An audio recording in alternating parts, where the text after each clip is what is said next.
तो जैसा कि आप लोग देख सकते हैं कि हम पार्ट 1 में कल ही डिस्कस किए थे कि आपके नर्व टिश्यू के बारे में पूरा डिटेल में डिस्कस किए थे। तो आगे देखते हैं। और फिर उसके बाद हमने बताया था ब्रेन एंड स्पाइनल कार्ड, ये हमने नर्व टिश्यू को देखते हैं क्या है।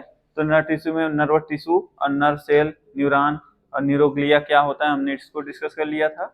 हाँ, नर्व टिश्यू के बारे में पूरा पढ़ लिए थे। और फिर उसके बाद इसका न्यूरोग्लिया सेल जो टाइप्स होते हैं, उसकी फंक्शन होते हैं, उसकी क्या क्लासिफिकेशन, पूरा हमने डिटेल में डिस्कस किया था आगे। और फिर ये हम स्ट्रक्चर क्या था न्यूरॉन का देख लिए थे, तो आप लोगों ने इसका स्ट्रक्चर देखा था और उसके साथ इसका क्या क्या फंक्शन है कैसे, ये हम देख लिए थे। और फिर ये देखिए इसमें पूरा फंक्शन हम डिस्कस किए थे। और फिर उसके बाद हमने एक एक चीज का और डिटेल में फंक्शन और स्ट्रक्चर समझने की कोशिश किए थे। और फिर उसके बाद हम ये आप लोग को बताना चाहते थे, ये जो यूनिपोलर होता है उसका classification, unipolar, bipolar, pseudo unipolar और मल्टीपोलर। ठीक है, ये आप लोग का डायग्राम होता है, इस तरीके से देखने को मिलता है। सेल बॉडी जैसे हो गई और माइलिन शीथ हो गया। हाँ, इसमें सेंसरी रिसेप्टर, ये सब डिस्कशन किए थे। ये कुछ बेसिक न्यूरॉन के टाइप्स हैं, बाइपोलर, यूनिपोलर, मल्टीपोलर और प्रीमिडियल सेल। ठीक है। और फिर उसके बाद देखेंगे आगे, तो इस तरीके से आपका जो होते हैं क्या, पूरा ग्रेन्यूल सेल हो गया, सेल ऑफ थैलेमिक न्यूक्लियस हो गया, स्पिंडल शेप्ड सेल हो गया और पिरामिडल सेल, ये सारा मतलब कि आप लोग पूरा इसमें होता है। आगे देखते हैं। हाँ, अब गैंग्लिया की जब बात करते हैं तो गैंग्लिया को मतलब क्या होता है, अवॉइड करता है structure containing cell body of neuron and glial cell supported by the connective tissue. Connective tissue द्वारा क्या होता है आपका गैंग्लिया सपोर्टेड होता है। गैंग्लिया फंक्शन लाइक कैसे कर रहा है, रिले स्टेशन, जैसे one nerve inter and other exist, एक नर्व में क्या करेगी, इंटर करेगी और दूसरे में क्या करेगी, एग्जिस्ट करेगी। ये मतलब आप लोग का गैंग्लिया काम करता है। गैंग्लिया को जब देखने की स्ट्रक्चर, इसकी स्ट्रक्चर की बात करें, नर्व फाइबर, तो देखिए इसमें नर्व फाइबर ये देखने को मिल रहा है और फिर कनेक्टिव टिश्यू कैप्सूल है ये वाला, और nerve cell body of large ganglion, ये देखिए एरो बना के दिखा रहा है। और ग्लियोसाइट है, सैटेलाइट सेल, याद करिए हमने पढ़ा था। ठीक है, ये क्या था, सराउंडिंग सेल बॉडी जो कि लार्ज गैंग्लियल सेल होती है, ये देखने को मिलती है। तो आप लोग गैंग्लिया का स्ट्रक्चर देख लिए, इस तरीके से होता है। ठीक है, तो आज हम हमारा टॉपिक जो है डिस्कस करेंगे क्या, न्यूरोट्रांसमीटर। तो थोड़ा थोड़ा सा न्यूरोट्रांसमीटर को हम समझेंगे, क्या होता है, कैसे होता है, कितने न्यूरोट्रांसमीटर होते हैं, कुछ हम ट्रिक्स भी लेके आए हैं जिससे कि आप लोग याद कर पाओगे। तो देखते हैं। तो न्यूरोट्रांसमीटर की जब बात करते हैं तो आप लोग को ऐसा एक डायग्राम देखने को मिलता है। ठीक है, तो क्या होता है प्री, ये देखिए प्री क्या है, सिनेप्टिक न्यूरॉन है, प्री सिनेप्टिक न्यूरॉन इसको बोलते हैं। और आपको याद करिए हमने जब स्ट्रक्चर बताया था, एक्सॉन टर्मिनल और सिनेप्टिक वेसाइकल्स। तो एक्सॉन टर्मिनल ये वाले एरिया हो गए, ये हो गया जो आपका वेसाइकिल हो गए, कौन से, सिनेप्टिक वेसाइकिल। और यही आपका देखिए न्यूरोट्रांसमीटर देखने को मिल रहा है। यहाँ पे जो आपको देखने को मिलेगा, ये वाला जो एरिया है क्या होता है, न्यूरोट्रांसमीटर होता है। और फिर क्या होता है, यहाँ पे आपका रिसेप्टर होते हैं। ठीक है, और जो कि पोस्ट सिनेप्टिक न्यूरॉन से जाके, तो आप लोग को पता है दोनों, हमने कल बताया दो चीज के बीच में जो गैप होता है, वहीं पे आपके न्यूरोट्रांसमीटर देखने को मिलते हैं। तो देखिए यहाँ पे आपके क्या हो रहा है, इसके बीच में पोस्ट सिनेप्टिक न्यूरॉन, और यहाँ पे इन दोनों के बीच में क्या है, प्री सिनेप्टिक न्यूरॉन और पोस्ट सिनेप्टिक न्यूरॉन के ये बीच में जो स्पेस है, यहाँ पे क्या देखने को मिलता है, न्यूरो ट्रांसमीटर देखने को मिलता है। क्लियर है। आगे हम देखते हैं। जब हम न्यूरोट्रांसमीटर की बात करते हैं तो आप लोग को ये पता होना चाहिए कि हमारे पास कितने मतलब कि देखने को मिल रहे हैं। ये ग्रुप्स की जब बात करते हैं, एमीन्स ग्रुप का आता है, ये सारा न्यूरोट्रांसमीटर आते हैं। तो एक होता है नॉरएड्रेनालिन, एड्रेनालिन, डोपामिन, सेरोटोनिन और हिस्टामिन, ये सारे आपके क्या हैं, न्यूरोट्रांसमीटर हैं। ठीक है, अब बात करें ये सारे कहाँ से सिक्रेट होते हैं, तो सिक्रेशन की बात करें नॉरएड्रेनालिन की, तो क्या है, पोस्ट गैंग्लियोनिक एड्रेनर्जिक क्या है, सिंपैथेटिक नर्व एंडिंग से होते हैं। और क्या कहाँ से, सेरेब्रल कॉर्टेक्स, आपके जो ब्रेन में cerebral cortex, hypothalamus, basal ganglia, brain stem और स्पाइनल कॉर्ड, ये सारे साइट होते हैं जहां से सिक्रेशन होता है नॉरएड्रेनालिन का, दैट इज न्यूरोट्रांसमीटर। बात कर रहे हैं क्या एक्शन काम करते हैं, एक्साइटमेंट और इनहिबिटरी, दोनों काम करेंगे आपका नॉरएड्रेनालिन का। क्लियर है।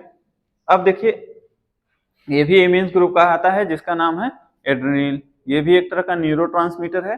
अब बात करें कहाँ से सिक्रेशन होती है, तो आपको ये समझना पड़ेगा हाइपोथैलेमस आपका जो है वहां से सिक्रेशन होता है, थैलेमस और स्पाइनल कार्ड, तीन जगह से आपके न्यूरोट्रांसमीटर एड्रेनल ट्रांसमिट होते हैं, हाइपोथैलेमस, थैलेमस और स्पाइनल कार्ड। जिसका एक्शन की बात करें तो क्या है, सेम है एक्शन, क्या है, एक्साइटेटरी एंड इनहिबिटेटरी, दो चीज होता है, सेम है, जैसा नॉर एड्रेनल का एक्शन है वैसे ही एड्रेनल का है, क्लियर, सेम। अब देखिए डोपामिन की हम बात करते हैं। जब डोपामिन की बात करते हैं तो क्या साइट है जहां से डोपामिन निकलता है, एक तो है basal ganglia, basal ganglia, hypothalamus और क्या है, लिम्बिक सिस्टम और क्या है, नियो कॉर्टेक्स और रेटिना एंड सिनेप्टिक गैंग्लिया। ये कुछ साइट होते हैं जहां से आपका क्या होता है, सीक्रेट होता है क्या, डोपामिन। कौन कौन से, basal ganglia, hypothalamus, limbic system, neocortex, retina and synaptic ganglia, clear है। और इसका क्या होता है, इनहिबिटरी, क्या होता है, इनहिबिटरी, ठीक है, मतलब इनहिबिशन में काम करता है ना, इनहिबिट करता है, इसके एक्शन को क्या करेगा, इनहिबिट करेगा। अब बात करेंगे सेरोटोनिन, आप याद करिए SSRI क्लासिफिकेशन होता है ना, तो सेरोटोनिन जो होता है ये कहां से सिक्रेशन होता है, हाइपोथैलेमस, लिम्बिक सिस्टम, सेरेबेलम और spinal cord, retina, GI tract, lungs and platelets. तो हम जीआई सिस्टम भी पढ़ चुके हैं, लंग्स भी पढ़ चुके हैं, ब्लड भी पढ़ चुके हैं, तो आपको यहाँ सारे साइट हैं जो कि क्या करता है, सीक्रेट होता है क्या, सेरोटोनिन, क्लियर है। तो ये भी इनहिबिशन का काम करता है, इनहिबिट करता है, इसका एक्शन है, ठीक। एक लास्ट हिस्टामिन आ रहा है जो कि कहां से सीक्रेट होता है, hypothalamus, cerebral cortex, GI tract and mast cell. ये कुछ साइट हैं जहां से आपका हिस्टामिन सीक्रेट होता है और इसका क्या होता है, एक्साइटमेंट में हेल्प करता है, ठीक, एक्साइटमेंट में हेल्प करता है क्या, हिस्टामिन, एक्साइटेटरी। आगे देखते हैं, तो ये आप लोग का ट्रिक्स है जो कि मतलब कि आप लोग कुछ याद रखोगे, ठीक है। जैसे कि न्यूरोट्रांसमीटर की बात करें, जैसे एक बीमारी होती है साइकेट्रिक में जब आप पढ़ोगे, स्किज़ोफ्रेनिया करके, ठीक है, तो इसमें क्या हो जाता है, आपका जो न्यूरोट्रांसमीटर होते हैं इसमें हाई हो जाएगा, स्किज़ोफ्रेनिया में कौन सा, डोपामिन, अभी हमने पढ़ा ना न्यूरोट्रांसमीटर, ये क्या करेगा, काफी हाई हो जाएगा, ठीक है। एक बीमारी होती है एल्जाइमर, एल्जाइमर, इसमें एसिटिलकोलिन जो होता है उसका लेवल क्या हो जाएगा, लो हो जाएगा। ये भी एक तरह का क्या है, रिसेप्टर है, ठीक है, न्यूरोट्रांसमीटर। और क्या है, डिप्रेशन के केस में आप लोग का सेरोटोनिन का लेवल क्या हो जाता है, लो हो जाता है, ठीक है। डिप्रेशन के केस में सेरोटोनिन का लेवल जो होता है, न्यूरोट्रांसमीटर जो होते हैं उसका लेवल लो हो जाएगा। और एक बीमारी है क्या, पार्किंसन, पार्किंसन में भी क्या हो जाएगा, डोपामिन लेवल क्या हो जाएगा, लो होता है। तो आप लोग को ये ध्यान में रखना है, स्किज़ोफ्रेनिया में डोपामिन का जो लेवल होता है क्या हो जाता है, हाई हो जाता है, लेकिन पार्किंसन में क्या हो जाता है, डोपामिन का लेवल क्या हो जाएगा, लो हो जाएगा, क्लियर है। अब बात करते हैं क्या है, ठीक है, हंटिंगटन बीमारी, ठीक है, एक तरह का ये बीमारी है, इसमें एसिटिलकोलिन का लेवल जो होता है, एसीएस जो होता है, एसिटिलकोलिन का लेवल क्या हो जाएगा, लो हो जाएगा, ठीक है। और क्या है, एंजाइटी, एंजाइटी में आप लोग का गाबा का लेवल जो होता है काफी डिक्रीज हो जाता है, ठीक है। अब ये मत समझिएगा कि एंजाइटी में तो एकदम परेशान हो जाता है एकदम, लेकिन गाबा का लेवल अगर घटा तो आप परेशान होना शुरू, एंजाइटी में ये दिक्कत होती है, ठीक है। और क्या है, मैनिया हो गया, मैनिया से मतलब महान, मैं महान हूं, मैं प्रधानमंत्री हूं, मैं मोदी हूं, है कि नहीं, महान, ऐसा मतलब ये सोचता है, तो इसमें महान, बड़ी बड़ी बातें करना, हाई हाई हाई, तो हमेशा क्या हो जाएगा, हाई हो जाएगा, सेरोटोनिन का लेवल हाई हो जाएगा। मैनिया, महान, एकदम बड़ी बड़ी बातें मतलब हाई, तो सेरोटोनिन लेवल का क्या हो जाएगा, हाई हो जाएगा। तो आप लोग को कुछ चीजें इंपॉर्टेंट हैं जो कि ध्यान में रखना है, सिजोफ्रेनिया में आपका डोपामिन लेवल जो होता है हाई हो जाता है, लेकिन पार्किंसन में क्या हो जाता है, डोपामिन लो हो जाता है। अब सेरोटोनिन वाली दो आई, देखिए डिप्रेशन में क्या हो जाएगा, सेरोटोनिन, अच्छा डिप्रेस मतलब लो ना, डिप्रेशन, तो डिप्रेशन में लो ही हो जाएगा सेरोटोनिन लेवल। और मैनिया मतलब मैन, मैन मतलब मैं महान, मतलब हाई, तो सेरोटोनिन लेवल इसमें क्या होगा, हाई होगा। ठीक, इन दोनों में आप लोग को याद रहेगा। और एंजाइटी में देखिए, आपको भले लगता है कि मैं गुस्से में हूं, लेकिन गाबा लेवल क्या होगा, कम होगा। ठीक है, और फिर आपका क्या बचा हंटिंगटन डिजीज और हंटिंगटन और एल्जाइमर। तो देखिए हंटिंगटन डिजीज में क्या होगा, एसिटिल कोलिन का लेवल हमेशा क्या होगा। अच्छा बताइए, हंट मतलब क्या होता है, किसी को पता है? हाँ, मारना, शिकार करना, हंटर शिकारी।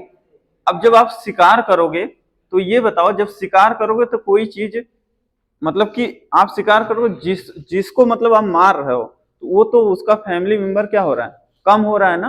5 लोग थे, आप एक का शिकार कर लिए, उसका फैमिली मेंबर क्या हो गया, कम हो गया, लो हो गया।